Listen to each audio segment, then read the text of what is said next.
So what is up guys, कैसे हैं आप लोग। आई होप आप लोग बढ़िया होंगे। सो फ्रेंड्स, आज की इस वीडियो में मैं आप लोगों से बहुत ही कमाल की चीज़ के बारे में बात करने वाला हूँ। मतलब एक कमाल का क्वेश्चन है, काफ़ी अमेजिंग और काफ़ी अच्छा भी है, और इसके पीछे साइंस क्या कहती है हम वो सब जानेंगे। सो फ्रेंड्स, जैसा कि आप लोग जानते हैं, हम ह्यूमंस इस होल प्लेनेट में सबसे ज़्यादा कॉम्प्लेक्स लिविंग ऑर्गेनिज्म है। मतलब जितना कॉम्प्लेक्स स्ट्रक्चर हमारी बॉडी का है, उतना कॉम्प्लेक्स अभी तक किसी भी लिविंग ऑर्गेनिज्म का नहीं है, और हम लोग इस होल प्लेनेट के सबसे टैलेंटेड लिविंग ऑर्गेनिजम्स हैं। सो जैसा कि आप लोग जानते हैं कि अगर हम लोग किसी चीज़ को याद करते हैं तो जो हमारा ब्रेन है, ब्रेन के अंदर न्यूरॉन्स प्रेजेंट होती हैं। जो न्यूरॉन्स होती हैं वो उस इन्फॉर्मेशन को आसानी से अपने अंदर स्टोर कर लेती हैं। अगर हम किसी चीज़ को बोलते हैं, किसी चीज़ को याद करते हैं, या फिर कोई ऐसा वर्क होता है जो कि हम लोगों से सडन हो जाए, मतलब अचानक से हो जाए, वो भी हमारी न्यूरॉन्स पे डिपेंड होता है कि वो कितनी एक्टिव हैं। और साइंस ऐसा कहती है कोई भी बंदा अपने ब्रेन का 100% इस्तेमाल नहीं करता अपनी होल लाइफ में। जस्ट लाइक अगर हम नॉर्मल ह्यूमन की बात करें तो मेरे ख्याल से 1 या 2% ही अपने माइंड का होल लाइफ में इस्तेमाल करता है, जो कि हमारे होल ब्रेन की जो न्यूरॉन्स हैं उसका बहुत ही छोटा सा हिस्सा होता है, और जो बाकी की न्यूरॉन्स होती हैं वो यूँ डिस्ट्रॉय हो जाती हैं। तो फ्रेंड्स, क्या आपने कभी सोचा है यदि हमारे दिमाग के सभी न्यूरॉन एक्टिव हो जाएं तो क्या होगा? तो चलिए सबसे पहले बात कर लेते हैं कि एक्चुअली न्यूरॉन्स वर्क कैसे करती हैं। बेसिकली क्या होता है, जो हमारी याददाश्त है और जो हमारे ब्रेन का डेवलपमेंट है वो हमारे न्यूरॉन्स का डिफरेंट तरीके से आपस में जुड़ना उसी पे निर्धारित होता है। और जब भी हम कुछ नया सीखते हैं, न्यूरॉन एक नए तरीके से आपस में जुड़ते हैं, जैसे पुराने न्यूरॉन से संबंध तोड़ना या कमज़ोर करना, या नए से जुड़ना या नए जुड़ाव मजबूत करना। जैसे हम साइकिल चलाना सीखते हैं तो न्यूरॉन आपस में अपना जुड़ाव बदल देते हैं।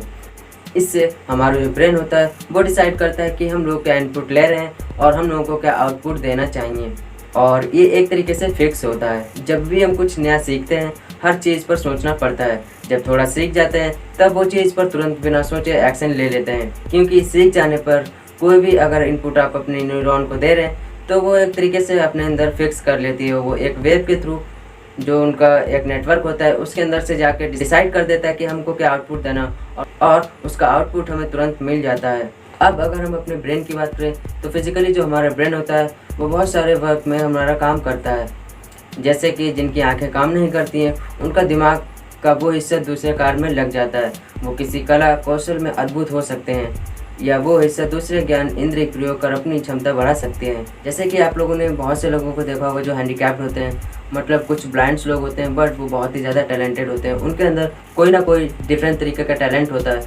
कुछ लोग दिव्यांग होते हैं, जस्ट लाइक किसी का पैर नहीं होता या फिर किसी का हाथ नहीं होता, तो उन लोगों के भी अंदर कुछ ना कुछ अलग तरीके का टैलेंट होता है, क्योंकि जो हमारी न्यूरॉन्स होती हैं वो उस वर्क को नहीं करती हैं और वो किसी दूसरे वर्क पे काम करना शुरू कर देती हैं। जैसे कि अगर हम अपने हाथ की बात करें, अगर हम लोगों का हाथ नहीं है तो जो हमारे हाथ वाली न्यूरॉन्स हैं जो हमारे हाथ को कंट्रोल करती हैं वो न्यूरॉन्स किसी दूसरे वर्क में लग जाएंगी, जिससे कि आपका वो दूसरा टैलेंट बहुत ही ज़्यादा मजबूत हो जाएगा। अब हम आपको एक और फैक्ट बताएंगे जो कि बहुत ही कमाल का है।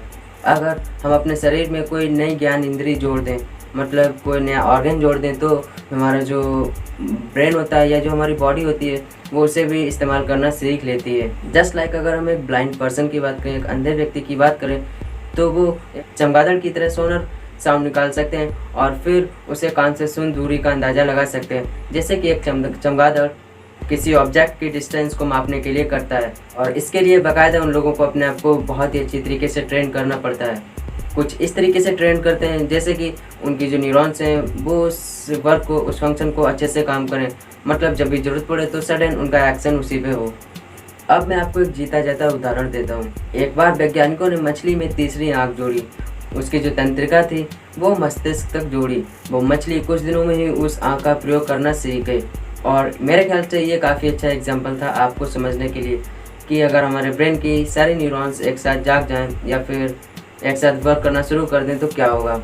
मतलब अगर ज़्यादा न्यूरॉन हो या फिर इनएक्टिव न्यूरॉन्स हैं जो वो भी एक्टिव हो जाएं तो ऐसी क्षमताएं बढ़ जाएंगी, और जो हमारी सेंसिंग पावर्स हैं या फिर कोई ऐसी पावर जो, या कोई ऐसा टैलेंट जो हम लोगों के अंदर बहुत ही यूनिक है वो बढ़ सकता है, या फिर उसके उस टैलेंट में काफ़ी ज़्यादा डेवलपमेंट हो सकता है, या फिर किसी चीज़ को सेंस करने में काफ़ी अच्छा डेवलपमेंट हो सकता है। सो आई होप आप लोगों को ये वीडियो पसंद आई होगी एंड समझ गए होंगे कि क्या होगा अगर हमारे ब्रेन की सारी न्यूरॉन्स एक साथ जाग जाएं या फिर एक साथ एक्टिव हो जाएं। तो फ्रेंड्स, आज की इस वीडियो में बस इतना ही। तो फिर मिलते हैं एक न्यू वीडियो के साथ, तब तक के लिए जय हिंद, जय भारत।